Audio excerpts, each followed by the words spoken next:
So the first thing you're going to do is get a pan of simmering water, make a foil ring out of tin foil. So the whole purpose of this is to rest your bowl on top of it without the water touching the bottom of the bowl. So it's like about 1.5 inches thick.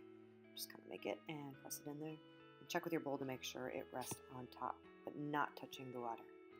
So now I'm going to scale up my ingredients. It's equal parts by weight, egg whites and sugar, and a little bit of salt. And once that's done, you're going to use a rubber scraper, stir it up, and it's going to be placed over your simmering water. This is salt. And you need to move this constantly. You do not want coagulation to happen. You're going to be taking this to 160 degrees. All the sugar will be dissolved. At the time, you're going to move it to your mixer and mix it on high. It takes about 5 or 6 minutes to get 2 stiff peaks, and at that time, the temperature, feel the side of the bowl, it's going to be at around room temperature, a little bit cool to the touch. Then I'm going to hit it with butter, and it's a lot of butter. This original recipe calls for 2 pounds. If you want it a little bit less buttery, you can put about 1.5 pounds in, and you're going to be hitting your meringue with the butter. It's going to look weird at first, kind of disgusting, and then it kind of whips up. And once all your butter is in, you're going to be adding your flavor. So I'm using vanilla for this, but you could use any kind of extract or flavor. Coffee is really delicious, but vanilla is going to work good with this one.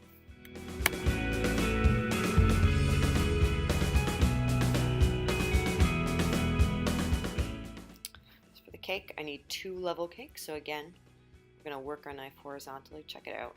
I got a little warped in the freezer, so that's why it's doing that weird thing, but it's okay. So I'm just going to check it out. There we go. And cut off the top so it's nice and flat.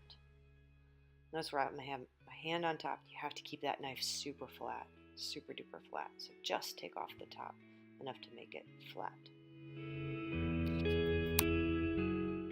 So I'm going to be making the cake board a little bit fancier by putting foil on it. It's not super fancy, but it's going to make sure that it doesn't look greasy. And I'm going to put that above a piece of wet paper towel.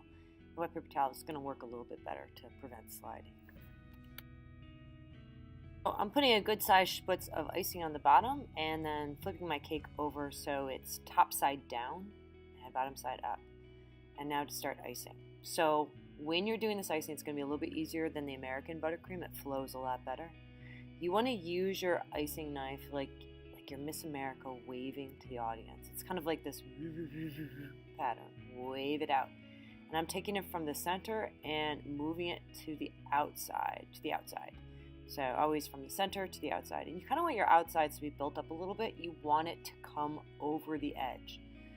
So once you get it so it's nice and flat, and just take a look-see where you're at. And you can just kind of rotate it. Then you can add your next piece of cake. So I'm going to flip it bottom side up again and push it down. Now, if you found the cake a little bit dry, you can use a soaking solution, and what you would do is add a little simple syrup, and you'd brush it on between the layers. And you might be doing that. So I'm going to repeat it with the second one, pushing it out to the sides, push it out, you see how it's coming over? One of the suggestions I have is never go over the top to the side. If you do, you're going to get sloped corners. So only just push out and then stop. Don't go around. I'm just going to make sure, we're doing a crumb coating, but it's going to be a thick enough crumb coating that you don't see any cake underneath.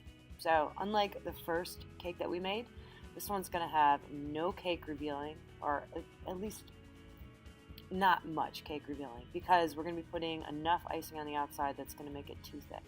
So when you're doing this, make sure you get the bottom of your cake out. So I tendency I miss that very bottom part. So get down in there, and once you get that, you can go over the top again.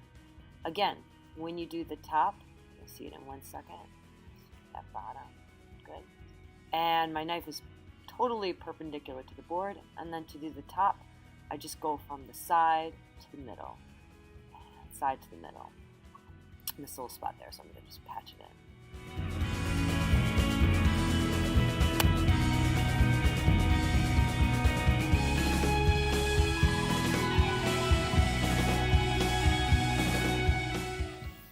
I'm checking out and make sure I don't have any cake showing. I got a little cake there, so I'm going back over it.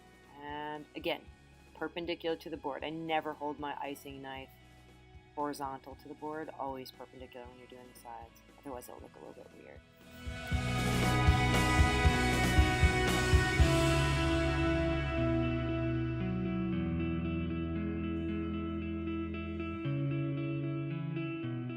Once you've finished your crumb coating, we're going to be using a pastry bag, a large bag with the tip, and the tip I'm going to show you in a second. It's called a 1M tip. This is by Wilton, and it's an open star. It's a large open star tip.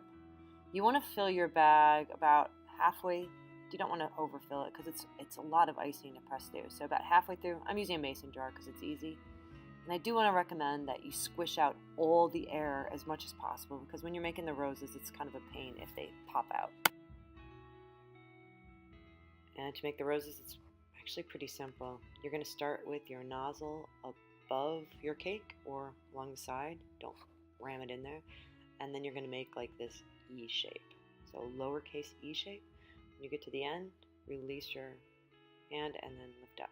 So to do it again, squish down. I'm doing this in slow-mo, obviously. Squish and E shape. And then once you get to the end, release the pressure and then lift up. So you're going to do a bottom row of roses. You want to make sure they're all the same size, like the same height. I'm just going to go around the cake and just make sure I fill them in. I want them to be touching one another. And once I'm done with the bottom row, we're on to the next row, which is the top row. You want these to be in between the two roses on the bottom, so right in the midsection between the V. I'm going to go all the way around.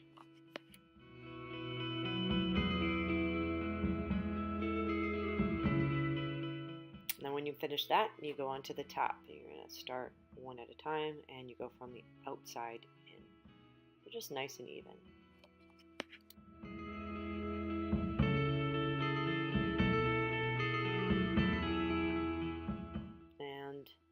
If when you're doing this you screw up a little bit, like you don't like your rose, you can always just take it off. So I'm just going to use my small offset icing knife and just pull off the ugly roses, and then I can repipe that.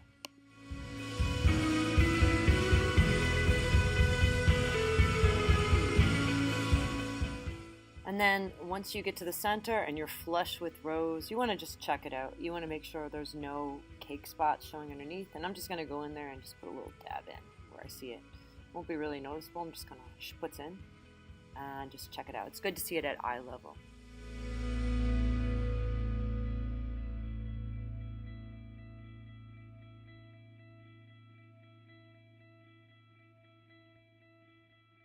And ta-da!